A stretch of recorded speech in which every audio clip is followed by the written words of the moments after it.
Nintendogs was initially released all the way back in April of 2005. Nintendogs was actually the first game I ever had on a console, and this was the OG Nintendo DS, of course. I was a bit of a dog-obsessed child, and I'm sure my parents were relieved for a digital answer to my many demands for a real dog. It seems one just wasn't enough for me. I also went on a brief hamster obsession side quest around this time, and used to hide cutouts of hamsters that I'd drawn in my parents' bed. Nintendogs quickly captured my pet-obsessed heart, and I was hiding under my bed covers, training Misty, the chocolate Labrador puppy, to do agility trials until the crack of dawn in no time. In all honesty, I was really wanting to film some gameplay from one of the original titles for this video. I've got the Labrador and Dalmatian versions here, but the technology gods are never in my favour. So, long story short, I'm only able to capture the later 2011 release, Nintendogs Cats. Right now. This version I definitely played a lot less of when I got my hands on it for the first time around, so maybe it's time to actually give it a proper chance. Let's play Nintendogs Cats in 2024. And here we are, welcome to Nintendogs Cats. Starting off, we're in the kennels with these really adorable puppies, and I just want them all. But of course, I gotta do the difficult task of choosing one. So I give this little beagle a pet, and get welcomed into the game. He's so cute! There's a little introduction to the kennels, and then we're given a list of all the dog breeds we can choose from. What kind of golden retriever would I like? Golden or golden? That's the question. They are all so cute. I really, in real life, love golden retrievers and Labradors. I've just got a real thing about them. So I was really tempted by them in this game. But I thought I'd best have a little look around and see what else we got going on. Now, Great Dane was another super strong option. I tend to like bigger dogs, I think. I mean, I love all dogs. Honestly, I love all dogs. But I think I've got a slight preference for larger dogs. So, Great Dane, definitely tempting. But in the end, it was the Dachshund. Dachshund? Same thing? Which is the right... People say it both ways, don't they? I normally just say Dachshund. Is that right? Is that wrong? I don't know. But this little one here had my heart 1,000,000%. Just look at the belly. This inquisitive little female is curious about everything. Yeah, I want to take her home. Thank you, your puppy looks really happy. Your new life with your puppy is about to start. Have fun. So here we go. Life as a dog owner is about to start for real. And she's home. I mean, I'm not living for this interior, but I have a feeling we can change it further into the game. I think it's a priority. It's pretty gross. But I'll shut up about the interior decorating and get on with getting to know Puppy. I was about to say the name. She hasn't got a name at the moment. So I pat her butt until it sparkles, give her some water, until she sparkles again but in a different colour. Then it's time for food, sparkles. And eventually she's sparkled so much that she's settled down and is ready for a name. I always really hate this bit. Trying to use the voice recognition in Nintendogs has always been a really frustrating process. That might just be me though. For this I had to take my DS away from my recording station as I couldn't record audio in the game and also name my dog. We had a few failed attempts, but eventually Ruby was named. And with that it was time to head out on our first walk. Again, this is something that I feel like the first game did a lot better. I like the little map where you drew the route and you could go and see the parks that you wanted to see, maybe the gym or shops, etc. But in this game it's sort of more like a realistic 3D walk that you go on and have to direct your dog as you go along. I do admittedly miss the old side view, but it's probably just nostalgia. The first few walks took us through a bit of a tutorial and every time took us to a new location, but I'll show you some of those as we get to them. This is a little patch of grass that your dog can pee on. There's still bits of takeaway around and other distractions. And also they still got gifts that you can run into too. Just like this one here. Now most of the gifts that you open in this game are materials, rather than actual items in themselves, but that we'll cover in a little bit. When walking, if your puppy does something bad, you can do something with the lead. You can move the lead quickly upwards, I think it is, to try and correct them, and the little treat thing will pop up and you can give them a treat to reward them and teach them not to run at certain things, I think. I did it quite a lot with this dog and she still did it, so I don't actually know if it worked. But hey. And Ruby had her first poop. And we headed off back home. First walk complete. I mean, she sparkled again, so I'll take that as a positive, I guess. Back from a first walk, I thought it was time to have a little look at what we've got going on in the shops, which is where we see the most horrifying aspect of this game. Nintendo's decision to include Mies. Nintendo, why did you include Mies in this game about realistic dogs? A realistic dog, to me, Clash, is just, it's harrowing and I hate it so much. We picked up a few supplies while I covered my eyes and hid from the Mii, including this pink mushroom, which I kinda want, before it's time to head on to the next shop, which was Coletta? I picked up a few bits from here to make my dog extra jazzy. This visor was a vibe. I was kinda boring and just bought a striped collar though. Money's too tight for visors right now. At this point, I knew I didn't have nearly enough money for a new room, but I thought we'd have a look through them anyway. I wanted to see what our options were going to be in the future. There was also some furniture, but these were the rooms. Japanese, Asian, and fairy tale, yes please. Seeing fairy tale just made me hate this room even more. So I left, on to the next shop, which was Mystery Cycle.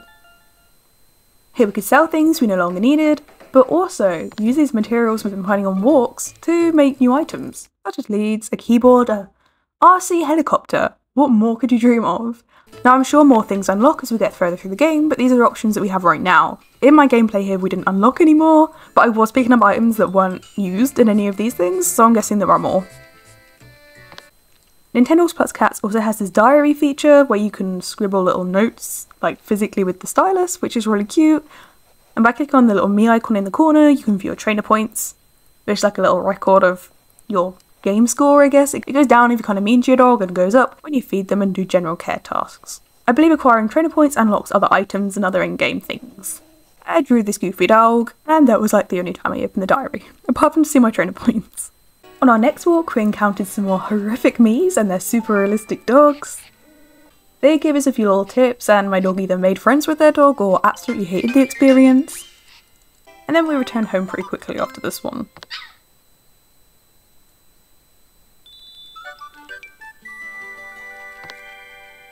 After multiple walks in a very short amount of time, Ruby had acquired a bit of mud in her fur, so we had our first little wash. In the first game and still now, I've always found it a little bit difficult sometimes, where you're scrubbing the dog with the shampoo and there's just one tiny spot of it that it thinks is still really dirty, but you can't see it, and you're just rubbing the dog for ages, and the game just won't accept that you're done and make the dog sparkly, and I just want to see my dog sparkle, okay? There it is, look at that shine. Unlike the older games, it seems like there's not really a limit on walks in these newer ones, so we did a lot of walks. It's kind of the main thing you can do. Seeing as competitions, which we'll get on to shortly, are limited to 2 per type of competition per day, so yeah, walks it was. 24/7. So there are a few different locations you can visit, and this time it dropped us off in the town. The town has a dog cafe where you can go and feed your dog a dog cake. I would hope it gives you trainer points, I don't really know. And there's a cat there called Precious, and there's a dog walker that always tells you how fashionable the cat is. And there's also the gym, where you can train your dog in lure coursing, but we will get onto that as well. As it was our first time in town, I did stop off at the cafe, so here you can see the 3 options of a coffee / tea / juice for you, and a treat for the dog. So yeah, there's 3 different price points, and I presume you get like more trainer points, maybe? If you get the more expensive one, I don't know. I honestly don't know if there's a difference or there's an effect of doing this, but I would presume trainer points? Is that where the dog sparkles? Who knows? But there's Precious, the cat that's super fashionable. But we weren't really in here that long, I'll be honest. Because hey, the gym was just down the road, and it was time to try out lure coursing, the far lesser version of the original Nintendogs Agility Trial, which was my bread and butter, my life's work. So many hours were put into the agility trials as a child, and then they go and replace it with this? Feel offended. Okay, this is still the competition we're best at in this game, eventually, not right now, you can see we're awful at the moment, but it's just not the same. We did this so many times, but hey, practice makes perfect. After lure coursing practice, Ruby got afraid of Lisa, and once again we headed on back. After refueling the dog with some food and water, we'd had one whole lure coursing practice in the bag. So yeah, it was time to take on the competitions. Let's go do the Junior Cup of lure coursing. There's another travesty coming up here. Look what they've done to Ted. How did they take him from this and make him into this. The poor guy. Why? What did he do to you, Nintendo? In this event, we were against Spot and Rover. For some reason, Harrowing Ted thought that we were the highlight of this match. So let's not write him down, Ruby. And we were off to a somewhat good start. Just seeing the other dogs around really stressed me out. And I apologise for the lag on the recording of the lower screen. My screen recording here is set to prioritise the top screen, so the bottom one will lag a bit. It's just hopping all over the place. We had it in the bag. Ruby had won her first competition. Not just in lure coursing, but in anything. Netting us £100 in prize money. And unlocking the amateur cup for next time. But before that, we'd have to do a heck of a lot more lure coursing practice, unfortunately. But hey, we've now got a way to make some money at least.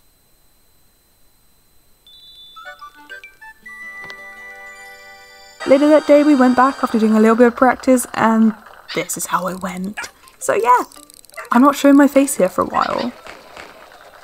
After recovering from the humiliation, having a quick drink and a stop off, we then went for a walk in the mountains, where apparently you could find presents in the long grass. Wherever there's presents, I'm happy to be there. I mean, in real life, I probably wouldn't go looking for presents in the long grass, but hey, maybe that's just me. The mountains were home to a big open park, supposedly perfect for practicing flying disc competitions, or frisbee competitions to you and me. And as it was our first time up here, of course we went to check it out. Now, one thing that I really don't like about the parks in this game is you go there because you want to try and learn how to do the flying disc competitions, you want to practice and have your dog catch the frisbee over and over again. But often there's other dogs in the park, sometimes there's like 2 other dogs, and then I'm trying to throw the frisbee for my dog so I can train it, and the other dog just always gets there first. So I feel like I'm not actually achieving anything, and then it just gets really frustrating. But that's just me. I don't feel like this was a problem at all in the original game. So what I was doing was leaving it if my dog caught the frisbee, but doing the like put away icon if the other dog caught it, just to magic it out the dog's mouth and bring it straight back to me quickly. It might get easier as your dog gets better, but my dog was pretty slow and crap, so the other dog got it quite a lot of the time. Mildly frustrated, we headed back. A bit of time had passed and I've been practicing off the recordings, so it was finally time to give the flying disc competition a whirl. The flying disc competition always like really stresses me out, especially before your dog is trained to like recall automatically and you've got to keep like tapping for him and they're going to lay down and start showing the frisbee. It's stress inducing. You get points for the further away the disc is caught. If the dog doesn't catch the frisbee, you get no points, and I think you get extra points if the dog jumps and then catches the frisbee. Ruby's skills were still pretty rusty, so we were taking a little bit of a while between throws. Her catching wasn't really on point either, if I'm honest. But surprise, we still won! Let's go! £100 more for us. Nice. And next time, we're up to the next level. Our next walk took us to the seaside, which was a really nice environment to see. And the seaside just has another park where you can practice flying disc. Sometimes on walks you'll come across these rows of cones as well, and if you weave your dog around them successfully, then a little gift will appear at the end, and it will contain some kind of material or prize, which is really cute, and I like that idea. I feel like as you walk your dog and get into the game, you get more control over them, and then this kind of thing's easier. But yeah, I failed quite a lot of these, but some of them we've been successful at too. I feel like as soon as the dog nudges the cone, then it doesn't register. But sometimes I feel like I do it right and it still doesn't register, but hey, we just do it anyway and hope for the best. As we were already here, it was time to have a little look at the seaside park. And there were 2 dogs at this one, so no, there wasn't really much chance of getting any good flying disc practice in. I gave it a go, but it just got frustrating again. Luckily, off of recording, I managed to go to some of these parks a few times and be the only one there. That's when we got the majority of our training in. We did a bit at home, but I don't know how much that really counts. Quickly getting frustrated with the park again, we left, did some more cones, met some more terrifying me people with dogs, and then headed back once more. You're sensing a familiar pattern here, I'm sure. Oh, and Ruby pooped too. Side note. Here's just like a motivational training footage montage of us practicing for the competitions. Go Ruby, go!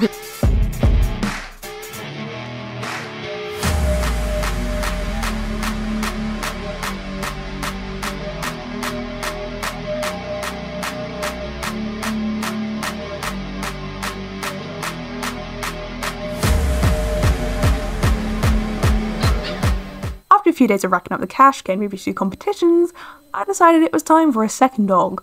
We needed more income, so 2 dogs, more money. I headed back to the kennels, was tempted once again by the golden retrievers. I swear there were some more dog breeds here this time. Am I right? But finally, it was the Shelties that had my heart. I had a quick look at these 3 before deciding that this little one was for me. After giving him some time to settle in, Dave was officially named. After a few days of gameplay had passed, my trainer points had gone up and there were some new items in the store, like the banana lure and the lollipop frisbee, which I 10 out of 10 bought immediately. By this point, we've been getting better at the competitions too, and I'd even advanced to the Pro Cups. These bring in a lot more money when you win them. I will say when you win them. And with 2 dogs to compete, we're getting the cash quicker than ever. We worked so hard on this and spent so freaking long. Ugh. At this point, my trainer points were just under 1,000, so I was pretty happy with that. With our increase in earnings, I thought it was finally time to treat ourselves to a cat. Straight off, I just knew I wanted a fully black cat. I just think they're really cute. So luckily they had this one in, and she was coming home with me. Already I was pretty attached and thinking of a lovely name for her. Time to get her settled in so we can think of a name, right? And this is where I had to get up and do something quickly, probably like tea or something equally as exciting. Muscle memory kicked in and I closed up the DS, only to freeze in horror at the thought that it might not open back up again afterwards, which it did not. I'm running a video capture mod on my DS, and sometimes if you close a game, it ain't opening up again. The last couple of hours of gameplay were gone forever. That new cat, lost into the abyss. I took this as a sign that I should probably leave it there for this video. Not because I couldn't bear to redo the last bit of training, repeat a few competitions, and repurchase that cat. Obviously. Did you play the original version of Nintendogs? Maybe Nintendogs plus Cats was your introduction to the game. Perhaps you're desperately hoping they'll bring it back one day. Let me know your thoughts and feelings and memories of the game down in the comments below, as I'd love to hear all about them. But anyway, I hope you enjoyed watching this video as much as I enjoyed making it, minus the part where the game died. If you did, please consider dropping a like/subscribe down below because it would really help me out. But anyway, until next time, goodbye for now.